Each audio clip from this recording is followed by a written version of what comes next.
Sambil menunggu yang lain, ini terlebih dahulu saya isi dulu untuk kehadiran dari MKS 3D, mulai dari Lutfiana Putri Anggreni, ada? Hadir, Pak. Hadir. Kemudian Muhammad Zaki, Farhani, Hadir, Pak. Dimas Novandira, Hadir, Pak.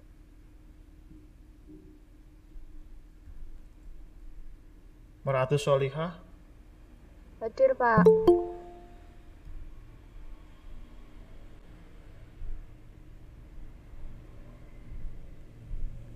lalu Maulida Sania, Hadir, Pak. Maya Widya Putri, Ada, Pak. lalu Maizura, Hadir, Pak. Miftahul Jannah, Hadir, Pak. Mita Eka, Hadir, Pak. Muhammad Wahyu, Hadir, Pak.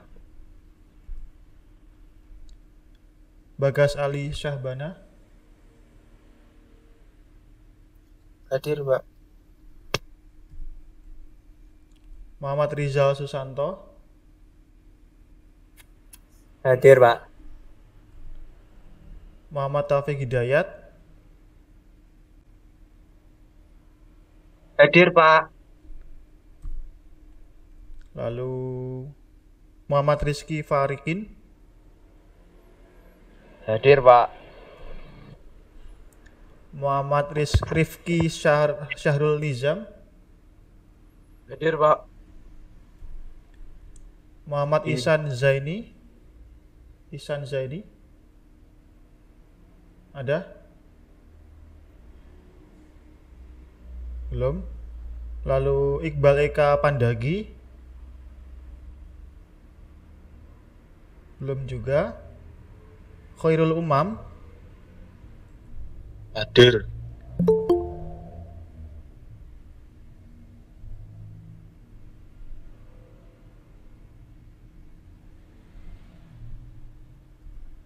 lalu Linuha Anafis, Hadir, Pak. Una Ugi Nur Laila, Hadir, Pak. lalu Nabila Muanisa Ristanti, Hadir, Pak.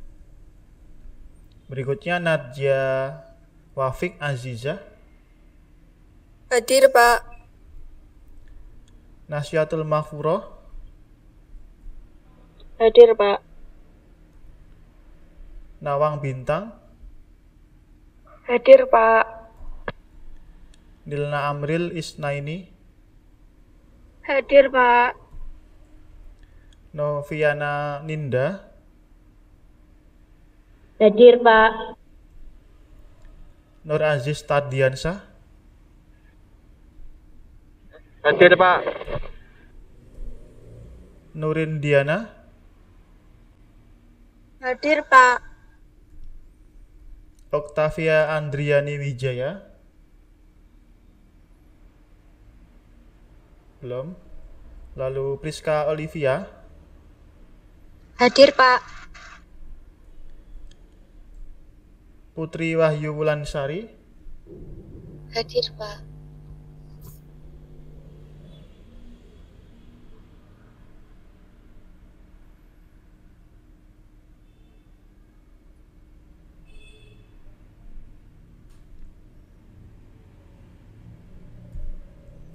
Kiki Khairul Ihsan.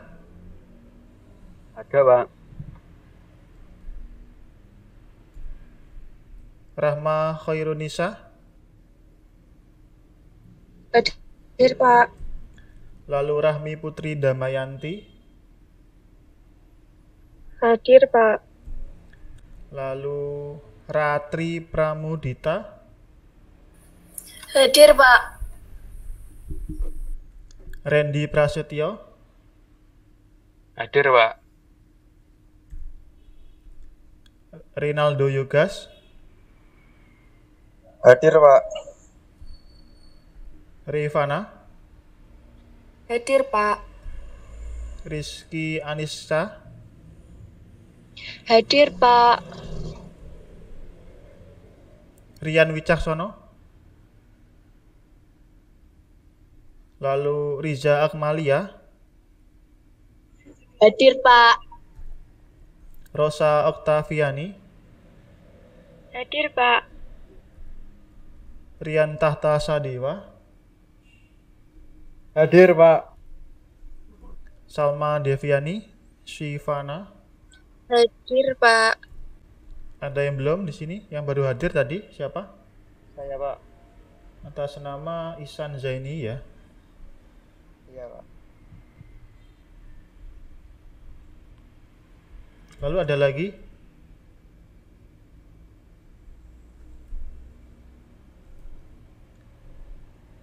Iqbal Eka Pandagi ada?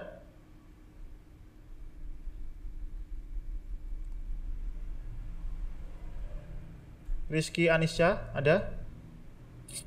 Oh iya, Muhammad tadi. Iqbal hadir, Pak. Oh, Rizky Anisya ada ya? Muhammad Iqbal sebentar. Muhammad Iqbal. Oh iya ada.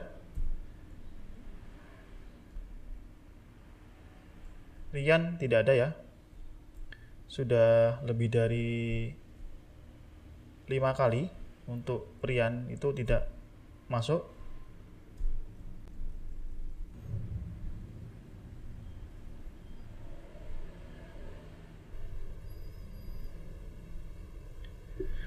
Baik, kita mulai untuk kuliah hari ini. Assalamualaikum warahmatullahi wabarakatuh. Waalaikumsalam warahmatullahi wabarakatuh. Alhamdulillahirrabbilalamin. Wassalatu wassalamu ala rasulil anbiya wal mursalin sayyidina wa maulana Muhammadin wa ala alihi washabihi ajmain. Rabbi shrah li sadri wa yassir li amri wahlul 'uqdatam min lisani yafqahu qawli. Kita lanjutkan materi kuliah matematika keuangan. Setelah yang kita pelajari pada pertemuan ke-10 atau pertemuan minggu kemarin itu adalah penyusutan. Nah, minggu kemarin itu kan kita materinya agak rehat sejenak dari bunga, yaitu tentang penyusutan. Sekarang pada pertemuan ke-11 ini kita lanjutkan tentang materi keuangan, itu kembali lagi dengan kaitannya dengan masalah bunga. Apa yang kita pelajari hari ini yaitu adalah tentang obligasi.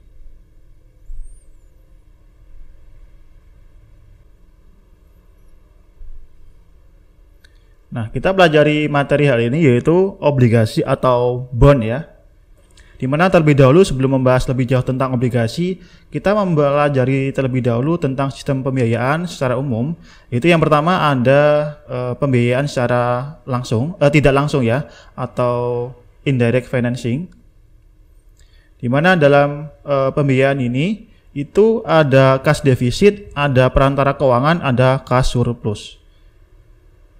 Dimana hubungan antara cash deficit dengan cash surplus itu ada perantaranya ya dalam pembiayaannya. Nah, dalam hal ini misalkan cash deficit kita contohkan adalah pihak emiten atau misalkan seorang pebisnis ya yang akan mengekspansi bisnisnya supaya nanti bisnisnya jauh lebih berkembang. Di mana dalam mengekspansi bisnisnya seorang pebisnis itu membutuhkan suatu dana yang besar. Kemudian ada juga cash surplus, di mana dalam hal ini sebagai misalkan investor itu misalkan memiliki kelebihan dana, di mana dana itu akan dimanfaatkan oleh investor untuk dikembangkan atau diputar lagi ya dananya supaya memperoleh imbal hasil dari investasinya. Investasinya berupa uang misalkan. Nah, dalam hal ini hubungan antara investor dengan pihak emiten atau pihak yang membutuhkan dana itu ada perantara keuangan. Dalam hal ini biasanya perannya adalah sebuah bank ya. Misalkan cash defisitnya adalah pebisnis, cash surplusnya berupa investor, dan perantara keuangannya adalah bank. Di mana dalam hal ini misalkan pebisnis atau cash deficit ya itu membutuhkan suatu dana untuk ekspansi di bisnisnya sehingga akan meminjam dana kepada pihak bank, dan dalam prosesnya itu pebisnis tersebut akan membayar bunga sebesar 14% katakanlah dalam per tahun. Kemudian dalam investasi dari pihak investor atau cash surplus itu akan menginvestasikan dananya kepada bank dalam bentuk misalkan deposito. Nah, deposito itu akan ditanamkan pada perantara keuangan atau dalam hal ini adalah bank, di mana deposito yang diterapkan dari pihak bank itu akan memberikan bunga sebesar 7% kepada pihak investor. Nah, dalam hal ini dari cash deficit atau dari pihak bisnis ke bank kemudian ke investor itu ada prosesnya, yaitu cash deficit ke bank itu membayarkan bunga 14% per tahun. Kemudian kalau dari bank ke cash surplus itu memberikan bunga atau deposito dan per tahunnya adalah 7%. Jadi perantara keuangan ini memiliki peran untuk menghubungkan antara pihak pebisnis atau dan juga investor itu dengan mengambil keuntungan dalam hal ini sebesar 7%. Ini pembiayaan secara tidak langsung. Ini umumnya sudah banyak terjadi dalam beberapa dekade yang lalu, bahkan sampai saat ini. Dalam skala kecil mungkin dari bisnis kecil sudah melakukan pembiayaan secara tidak langsung seperti ini. Lalu ada pembiayaan yang langsung ya atau direct financing. Itu ada hubungan langsung antara cash deficit dengan cash surplus, di mana misalkan tadi cash deficit itu untuk meminjam dana itu membayarkan per tahunnya sebesar 7%. Nah, dan hal ini kalau pembiayaan langsung itu cash deficit 14% ya. Tadi cash deficit atau pihak pebisnis itu membayarkan 14% per tahunnya. Kemudian kalau menggunakan pembiayaan secara langsung itu cukup membayar secara bunga sebesar 10%. Sedangkan dari cash surplus atau investor yang sebelumnya menggunakan pembiayaan secara tidak langsung itu hanya memperoleh bunga sebesar 7% dalam bentuk tabungan deposito, sedangkan dalam pembiayaan secara langsung itu memperoleh bunga lebih besar yaitu sebesar 10% dari 7%. Nah, dengan penggunaan pembiayaan secara langsung ini kedua belah pihak, bagi pihak cash deficit dalam hal ini misalkan bisnis dan juga investor atau cash surplus itu sama-sama diuntungkan. Nah, untuk pembiayaan secara langsung ini sering penggunaannya ada pada obligasi, yaitu obligasi itu suatu surat utang dalam jangka yang panjang yang dikeluarkan oleh pihak yang meminjam dana atau emiten kepada pihak pemberi pinjaman atau investor. Dan hal ini ada kas surplus, ada kas defisit. Kas defisitnya sebagai emiten, kemudian kas surplusnya sebagai pihak investor. Kemudian dalam hal ini juga poin kedua, obligasi itu memiliki daya tarik di mana investor mendapatkan pengembalian yang lebih besar daripada bunga deposito yang tadinya 7% menjadi 10%, atau tabungan dan sifatnya yang cukup likuid sebagai produk pasar modal. Itu juga bisa diperjualbelikan. Misalkan pada obligasi itu kan ada jangka waktunya sampai jatuh tempo, di mana pada masa sebelum jatuh tempo itu nilai obligasinya juga bisa diperjualbelikan dalam pasar modal. Dan juga ada daya tarik yang lain dari obligasi, itu tingkat bunga yang dibayarkan oleh emiten atau dalam tadi adalah kas defisit itu lebih rendah daripada bunga pinjaman dari bank. Kalau dari bank tadi misalkan dari pihak emiten ke perantara keuangan atau bank itu sebelumnya membayarkan dengan sebesar 14%, tetapi dengan menggunakan obligasi itu cukup membayarkan sebesar 10%. Jadi dari pihak emiten atau pihak dan juga pihak investor itu sama-sama diuntungkan dalam hal ini. Dan juga dari pihak investor obligasi itu juga mengharapkan memperoleh imbal hasil atau yield atas investasinya. Untuk imbal hasil itu bisa diperoleh setiap periode mulai dari penerbitan obligasi sampai pada jatuh tempo. Itu setiap periodenya akan memperoleh imbal hasil.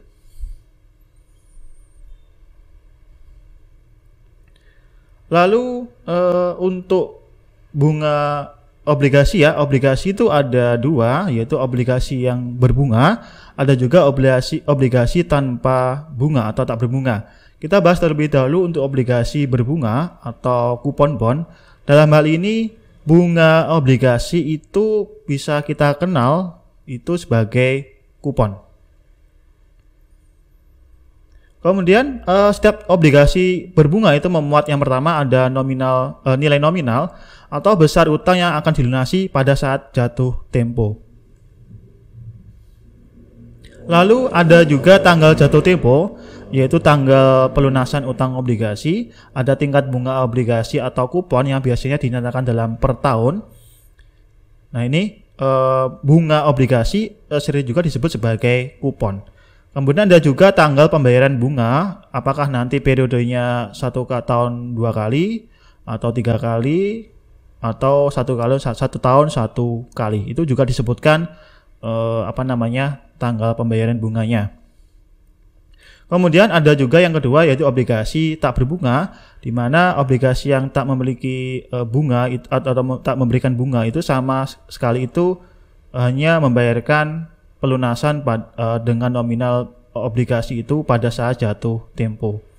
Jadi pada obligasi berbunga itu ada pembayar dari pihak emiten itu membayarkan sejumlah utang pada saat jatuh tempo dan sebelumnya membayarkan bunga yang dibayarkan setiap periode mulai dari penerbitan obligasi sampai pada tanggal jatuh pelunasan atau jatuh tempo. Untuk obligasi berbunga itu bedanya itu tanpa bunga ya. Jadi pada saat penerbitan obligasi sampai dengan jatuh tempo itu tidak ada pembayaran bunga setiap periodenya, tetapi hanya membayarkan nilai nominal dari obligasi pada saat jatuh tempo. Nah, ada juga yang namanya harga wajar obligasi. Tujuannya di sini adalah dari harga wajar obligasi itu untuk menentukan nilai sekarang dari suatu nilai obligasi yang dihitung dari nilai anuitas bunga dan juga nilai nominal obligasinya. Dalam hal ini untuk cara pertama itu adalah present value sama dengan 1 min 1 plus I pangkat min N dikalikan dengan C per I, itu kan adalah bentuk anuitas biasa ya, present value dari suatu pembayaran bunga yang dibayarkan setiap periode mulai dari setelah penerbitan bunga sampai sebelum masa jatuh tempo itu akan dibayarkan bunga setiap periode. Tergantung nanti bunga periodenya, apakah periode tahun 2 kali atau 1 tahun 2 kali, nanti juga disebutkan dalam obligasinya. Dan juga dijumlahkan dengan nilai nominal obligasi.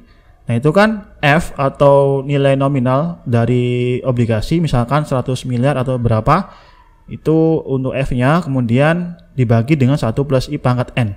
Dimana kalau kita lihat bentuknya dari rumus ini yang atas, itu kan untuk yang bagian awal ini adalah bentuk anuitas dari bunga, dimana pembayaran bunganya itu dibayarkan setiap periode ya, mulai dari setelah penerbitan obligasi sampai dengan jatuh tempo obligasi. Bedanya dengan anuitas yang telah kita pelajari di sini, kalau yang anuitas yang telah kita pelajari itu kan cicilannya sudah termasuk pokoknya ya, nilai pokok pelunasan dan juga plus bunga.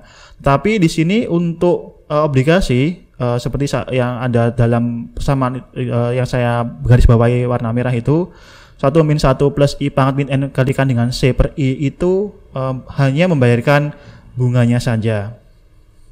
Kemudian untuk F per 1 plus I pangkat N itu kan bentuk present value dari nilai nominal obligasinya. Kalau kita ingat bentuknya itu kan dari F per 1 plus I pangkat N itu kan membentuk model bunga majemuk ya, untuk mencari nilai pokoknya. Katakanlah seperti itu. Kalau mencari present value adalah sebagai berikut, yaitu F per 1 plus I pangkat N. Kemudian untuk rumus yang sama ya, nanti untuk rumus yang sama itu adalah yang di bawahnya berupa present value sama dengan F atau nilai pari. Nilai pari itu adalah nilai nominal dari obligasi dijumlahkan dengan C kecil. C kecil itu tingkat bunga obligasi atau kupon untuk setiap periodenya ya, dalam periode. Kalau nanti dalam tahun, untuk C kecilnya diubah dulu menjadi per periode.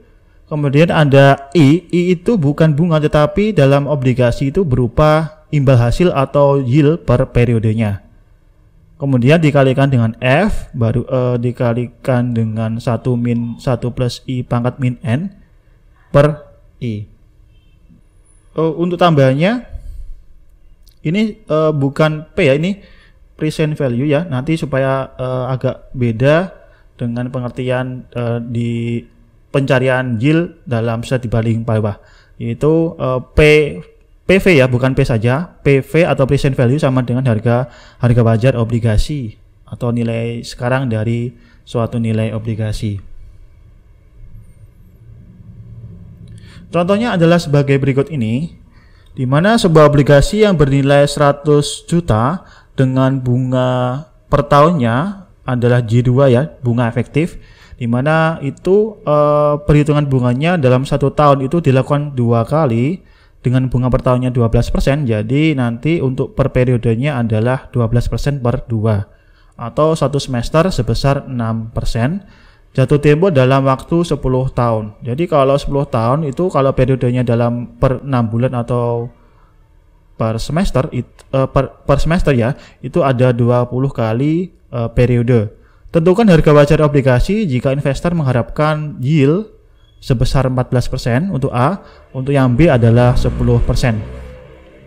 Di sini nanti akan kita bedakan untuk I dari 14% menjadi IA ya, kemudian yield dari bagian B sebesar 10% sebagai saya simbolkan dengan IB.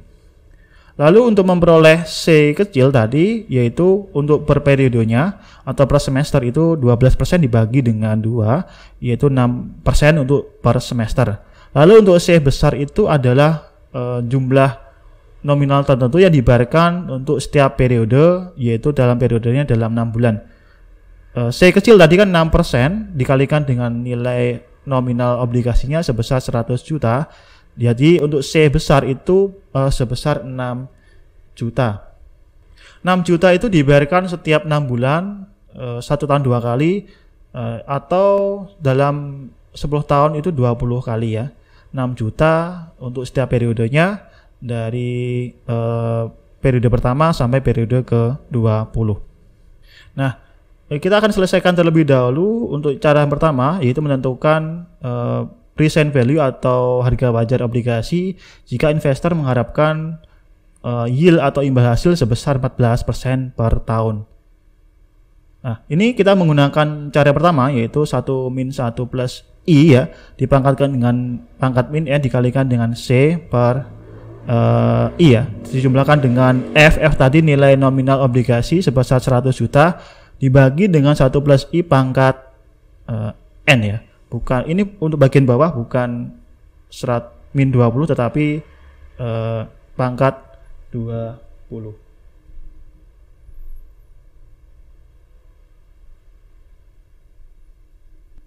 Jadi untuk yang itu yang saya warnai merah itu 100 juta dibagi dengan 1 plus yield-nya atau I dipangkatkan dengan plus dipangkatkan dengan N ya, bukan minus tapi plus, jadi N-nya 20 atau pangkat 20. Kita punya hasilnya adalah nilai present value-nya adalah 89.985,75.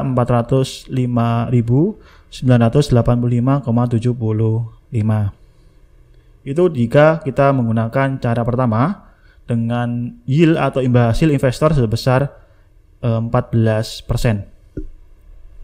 Nah, sekarang bagaimana cara kita untuk menentukan jika investor mengharapkan yield atau imbal hasil sebesar 14%? Caranya sama ya. Jadi kita punya hasilnya adalah 112.462.210,34. Nah, kalau kita bandingkan jika investor mengharapkan imbal hasil sebesar 14%, itu memperoleh tadi hasilnya nilai wajar obligasinya sebesar 89.000, tetapi kalau untuk jika investor mengharapkan imbal hasil sebesar 10%, itu harga wajar obligasinya itu melebihi dari harga nominalnya, yaitu sebesar nominal obligasinya yaitu sebesar 100 juta. Dalam artian untuk nilai harga wajar dari obligasi dengan bunganya yaitu adalah 112.462.210,34. Nah, jika kita pandang kembali pada slide sebelumnya,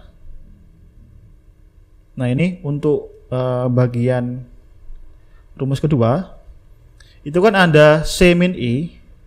Nah, acuannya adalah seperti ini. Misalkan I itu berupa yield ya, atau imbal hasil yang diharapkan oleh investor dari membeli obligasinya itu, kalau nanti yieldnya atau imbal hasil yang diharapkan investor kurang dari kupon dari obligasinya atau C kecil, itu nanti harga wajar dari obligasinya itu di atas dari nilai nominal obligasinya. Misalkan tadi di contoh di bawah harga nominalnya obligasi itu 100 juta ya, 100 juta. Jika nanti kita bandingkan dalam kasusnya, jika nanti yield dari investor yang diharapkan investor itu kurang dari nilai kupon dari obligasi, itu akan membuat harga obligasi itu menarik bagi pihak investor, harganya cenderung tinggi ya. Misalkan ada suatu obligasi itu dijual dengan 102, atau dalam hal ini 102 itu artinya adalah dalam bentuk persentase, dimana kalau 100 juta nilai obligasi itu dijual dengan 102%, artinya obligasi itu dibeli dengan harga 102 juta. Kondisinya yaitu ketika yield yang diharapkan oleh investor itu kurang dari nilai kupon dari obligasi.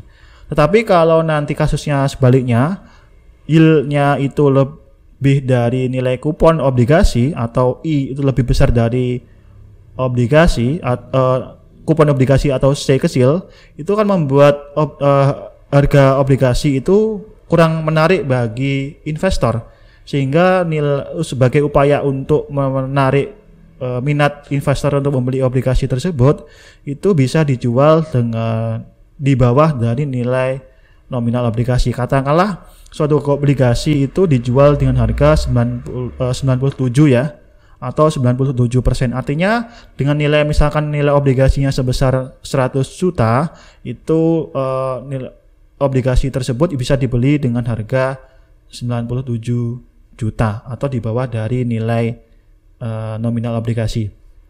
Kondisi itu terjadi kalau yield atau imbal hasil dari investor yang diharapkan investor itu lebih dari kupon obligasi atau bunga dari obligasinya.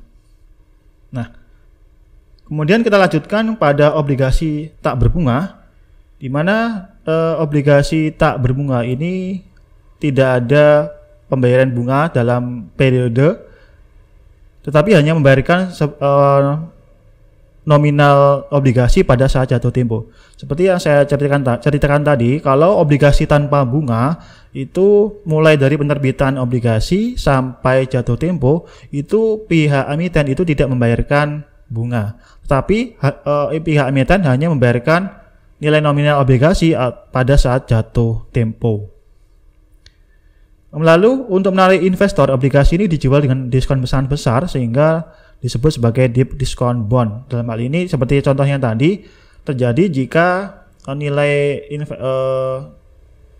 yield atau imbal hasil yang diharapkan investor itu melebihi lebih besar dari C kecil atau kupon dari obligasi.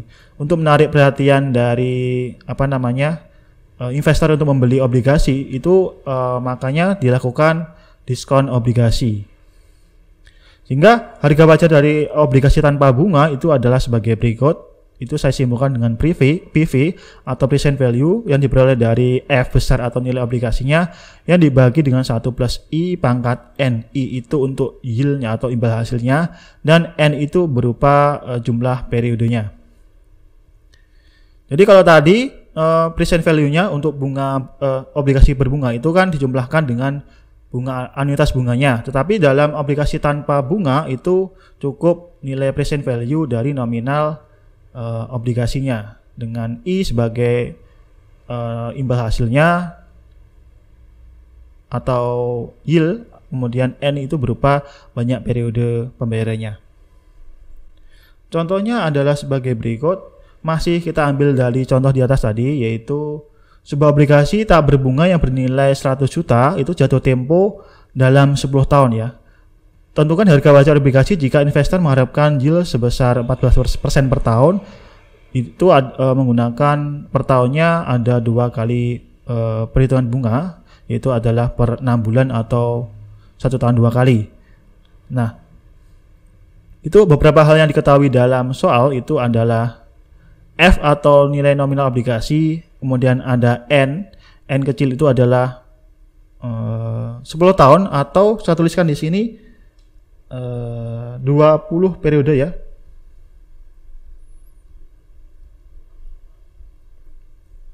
Karena 1 tahun itu ada 2 kali periode pembayaran bunga, jadi dalam 10 tahun itu ada 20 periode pembayaran bunga dengan yieldnya itu kalau per tahunnya 14%, jadi untuk per periode atau per semesternya adalah 14% per 2 atau 7%. Kita cari harga wajar dari obligasi tanpa bunga atau present value-nya dengan rumus sebagai berikut.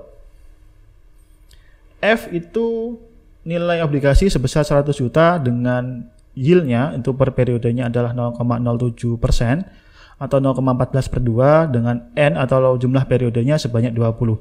Kita punya nilai sekarang dari harga wajar obligasi itu sebesar 25.841.900. Ini nilai obligasi nilai sekarangnya ya tanpa bunga. Tadi dengan bunga itu sebesar dengan yieldnya 14%, yaitu memperoleh hasil 89 juta, tetapi kalau obligasi tanpa bunga itu memperoleh hasil 25 juta sekian.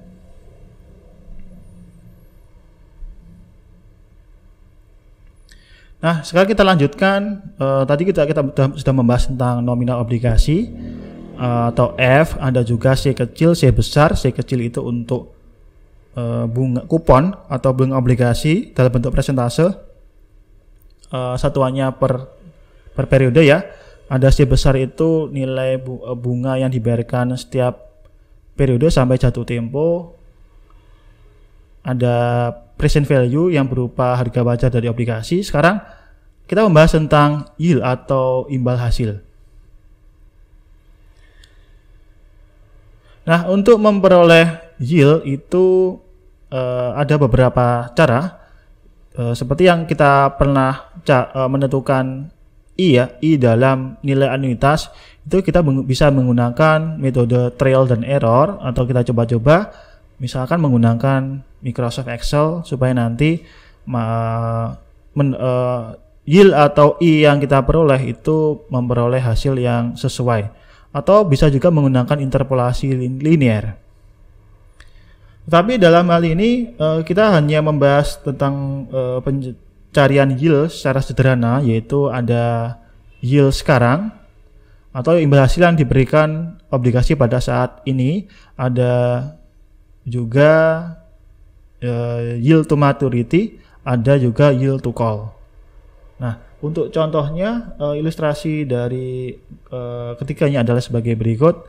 Untuk modelnya, di mana yield sekarang itu diperoleh dari kupon tahunan atau bunga obligasi dibagi dengan harga obligasi. Misalkan kuponnya tadi sebesar 6% untuk per tahunnya, dengan harga obligasi sebesar misalkan 100% ya. Maka nanti 0,6% dibagi dengan 100% untuk yield sekarangnya. Kemudian ada juga yield to maturity dengan nanti deskripsinya ada di bawah untuk contoh soalnya. Nah, ini untuk contoh yang pertama, kita akan mencari yield sekarang dengan suatu obligasi dengan kupon sebesar 11,45%. Nah, tetapi nilai obligasi tersebut ditawarkan atau dibeli dengan harga 102 atau dalam bentuk persentase adalah berupa 102%. Katakanlah nilai obligasinya 100 juta, maka obligasi ini jika ditawarkan dengan harga 102%, maka bisa dibeli atau ditawarkan sebesar 102 juta.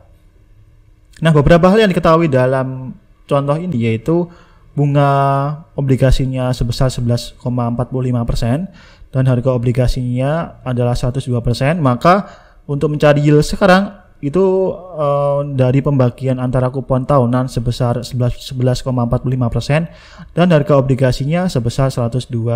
Kita punya hasilnya adalah 11,23% untuk yield sekarang ya. Ini cara paling sederhana untuk menentukan yield. Lalu untuk contoh yang kedua, itu sebuah obligasi tapi nominalnya beda ya dengan contoh yang di atas tadi, yaitu sebesar 500 juta dengan bunga per tahunnya adalah 9,5% dengan ada J2 ya. J2 itu artinya 9,5% itu untuk per tahun. Jadi untuk 1 tahun 2 kali periode perhitungan bunga. Jadi nanti per periodenya adalah 9,5% per 2. Lalu jatuh tempo pada tanggal 1 Juli 2022 ditawarkan dengan harga 109,5 per 1 Juli 2010. Jadi pada obligasi itu dijual dengan harga 109,5% ya dari harga nominalnya, atau 109,5% dikalikan dengan 500 juta, itu harga yang ditawarkan pada saat 1 Juli 2010. Lalu jatuh temponya adalah 1 Juli 2022. Jadi mulai dari 2010 sampai 2022 itu kan ada 12 tahun, di mana 1 tahun itu ada dua kali perhitungan bunga atau pembayaran bunga. Jadi ada sebanyak 24 periode atau 24 semester untuk N kecilnya. Lalu ada juga RR itu sama ya seperti di atas tadi, contohnya ada berupa nominal obligasinya atau F, dalam bentuk persentasenya adalah 100%. Kemudian PP itu adalah yang ini dalam beberapa referensi ya, itu P itu kan tadi di referensi yang lain dalam metode harga wajar itu kan disimpulkan dengan P. Tapi untuk harga wajar dalam materi yang saya berikan itu saya pisahkan dengan P di sini, yaitu untuk harga wajar di atas tadi saya sebutkan dengan PV. Tetapi kalau untuk P di sini adalah harga jual dari obligasi untuk pada materi pencarian yield. Jadi P itu adalah harga jual obligasi pada saat penerbitan obligasi dengan 109,5%, atau Nanti kalau nominalnya bisa kita tentukan dari 109,5% dikalikan dengan 500 juta. C kecil atau kuponnya dari per periodenya adalah 9,5% per 2 atau 4,75%. Pertanyaannya kita menghitung yield dari kasus ini menggunakan YTM ya, atau yield to maturity sebagai berikut. Lalu ada R atau nilai obligasinya yang dinyatakan dalam bentuk persentase yaitu 100%. Ada PP itu adalah harga jual yang ditawarkan obligasinya pada awal periode yaitu sebesar 109,5%. Lalu N-nya ada 24 kali. Jadi dengan mengikuti perhitungan ini kita memperoleh yield per semesternya atau per periodenya adalah 4,156 per semester atau 8,31 per tahun.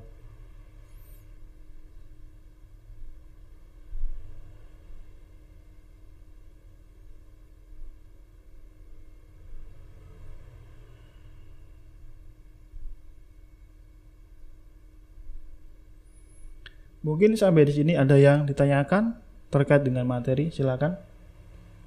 Tentang materi obligasi itu saya ambil secara pokoknya, pokok materi dari obligasi adalah seperti itu tadi, mulai dari harga wajar, obligasi tanpa bunga, ada obligasi berbunga, lalu sampai dengan pencarian yield. Untuk pencarian yield itu ada beberapa metode yang ada di sini, yaitu mengspesifikasikan yaitu pada yield sekarang sampai dengan yield to maturity atau YTM.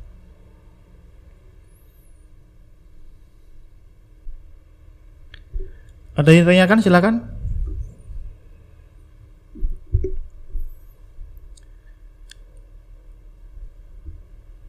Belum, Pak. Baik, saya rasa untuk pertemuan hari ini cukup sekian. Materinya adalah itu. Baik, kalau tidak ada pertanyaan untuk kuliah hari ini saya akhiri cukup sekian. Kurang lebihnya mohon maaf. Wassalamualaikum warahmatullahi wabarakatuh. Waalaikumsalam.